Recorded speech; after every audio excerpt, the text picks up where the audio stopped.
We love getting your calls, voicemails, emails, video clips, letters, and visits to our Facebook fan page. Pop by our website and answer this week's question. What would you change to decrease the number of children needing state care? Write to us at listenuptv.com. Welcome back. We've been looking at the collective challenge to improve our care for children. And as we've learned today, hundreds of thousands of children in North America are being watched with state protection because their parenting is missing or inadequate. Just how involved should we get in making a difference? Children and youth under the watch and care of Child Protection Services have higher than average needs. And whether those needs are medical, emotional, developmental, or educational, they are often chronic, under-recognized, and neglected. It's a matter of frustration for those who work in the system. These can be very complicated cases and extensively litigated, resulting in children being in limbo in temporary care for just an unreasonable length of time. That's one of the real heartaches of the system. They need permanency, and the system becomes part of the problem. At the Yonge Street Mission, Rick Tobias and his colleagues deal with the fallout every day. When a society makes a commitment to bring children into being, then it makes a commitment to raise those children well. And failure to raise children well really becomes a neglect of social responsibility. So if we all share a responsibility for these kids, why aren't we all doing something about it? Fear? Complacency? But there are people who set aside such emotions in order to tackle the necessary work of responding to children in need. Like Ron and Kathy, here at their family's personal wall of fame. To 3 biological children, they added 9 more adopted ones, plus another boy they weren't able to legally adopt but who changed his name to reflect inclusion in the family. Foster parents for more than 25 years, they've cared for more than 200 children. Kathy, what challenges did that bring?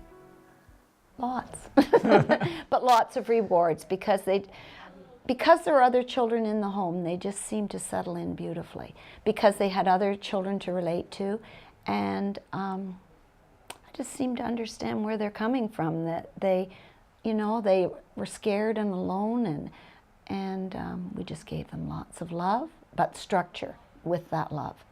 Tell me about that, the rules, the guidelines. Where did you start with knowing how to do this? Well, Kathy is a master at organizational skills, and she always used to have her dinner, and she still does, right at the stroke of 5 o'clock.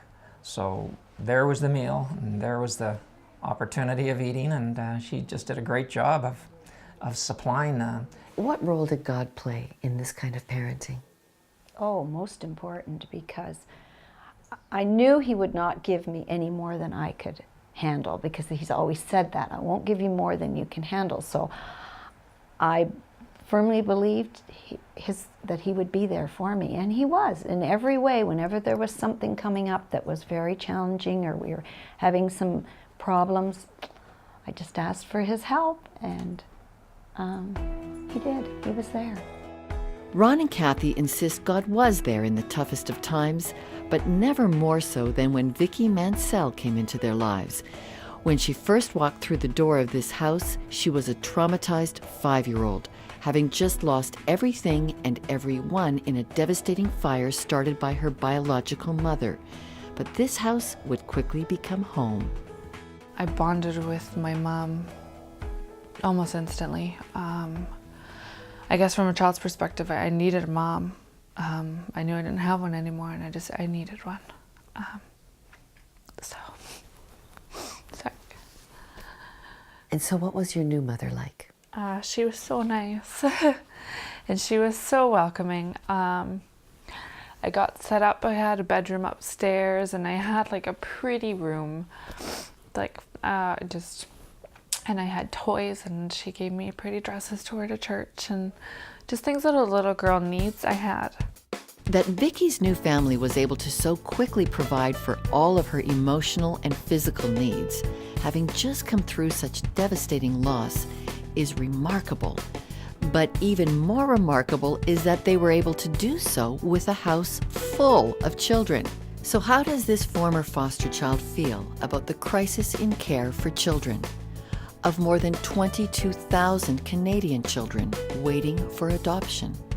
It hurts me just to think of that, because I know not all kids get as lucky as I did.